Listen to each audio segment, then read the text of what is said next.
Hello, and welcome back to Sunbeam Bedtime Tales' cozy corner of bedtime stories. Tonight's tale is called Toby and the Midnight Picnic. If you enjoy our stories, please like this video, leave a comment with your favorite part, and subscribe to join us on more adventures. Share this story with friends and family so everyone can drift off to sweet dreams. Now get comfortable, close your eyes, and let's begin. Toby and the Midnight Picnic. Toby lay in bed but couldn't sleep. He sniffed the air. Something smelled different. Not like dinner cooking, not like fresh grass, but like warm bread. Star warm bread that carried a cozy promise. Quiet as a mouse, he climbed out of bed, tiptoed past his rocking horse, and slipped through the backyard gate. Moonlight stretched across the grass, and shy crickets sang their lullaby. Each sniff led him forward until he reached an old stone circle tucked between tall hedges, stones worn smooth by time and moss. In the center of the circle lay a small checkered blanket, red and white squares shimmering with dewdrops that caught moonlight like tiny lanterns.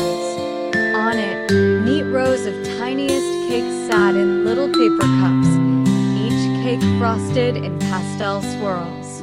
Beside them stood acorn cup tumblers, brimming with amber tea that smelled of honeyed sunshine. Above the feast, fireflies blinked and drifted like floating lanterns. Toby's eyes grew wide with wonder.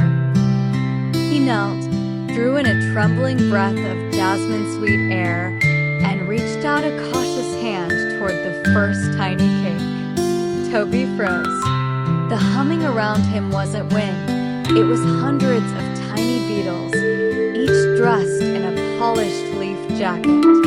Their wings glimmered like old metal, and they carried slender twig forks and petal-shaped jars. One beetle bowed deeply and poured golden nectar into a waiting acorn cup. Then another tapped its tiny antenna and said in a polite voice, "Eat, friend. The moon has sent you here." Though Toby's heart fluttered, he nodded and scooted closer. The beetles arranged more cakes around him, chattering softly in a language of clicks and rustles that sounded oddly friendly. Toby picked up a cake no bigger than his thumb and took a careful bite. It tasted warm and chewy, like the memory of laughter. He giggled as crumbs sprinkled onto the blanket. Then he sipped the amber tea and felt a tingle in his toes, as if they were humming a gentle tune. Around him, the beetles nodded approval. A stout beetle told a story, clicking its wings, about a thunder mushroom parade where tall mushrooms marched in thunderous rhythm. Toby's eyes lit up, and he leaned closer to hear every tiny word, sipping tea that made his shoulders feel as light as feathers. As the beetles finished their tales, fireflies rose from the grass in graceful spirals. Their lights weaved through the stone circle in a slow, glowing waltz.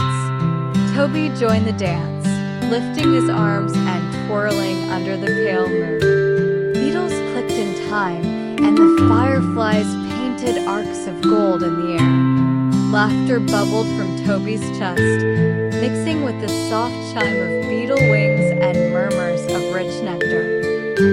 Then, high above, the sky began to lighten. The first birds sang a single note, and the moon dipped low. In an instant, the blanket, cakes, beetles, and fireflies shimmered and were gone. Toby blinked in the growing light. All that remained in the moss was a tiny porcelain teacup, no bigger than a thimble. He picked it up and felt a faint warmth in its smooth, curved surface. Cradling the cup in his small palm, he whispered, "Thank you." That night, and every night after, Toby places the teacup beside his pillow. When he sips water from it, he tastes honey tea and hears the click of beetle wings, feels firefly's gentle brush and remembers how the moon made his midnight picnic sparkle. In the hush before sleep, he smiles, knowing magic waits just beyond his backyard gate. Good night, little dreamers. May your noses guide you to wonders under moonlit skies.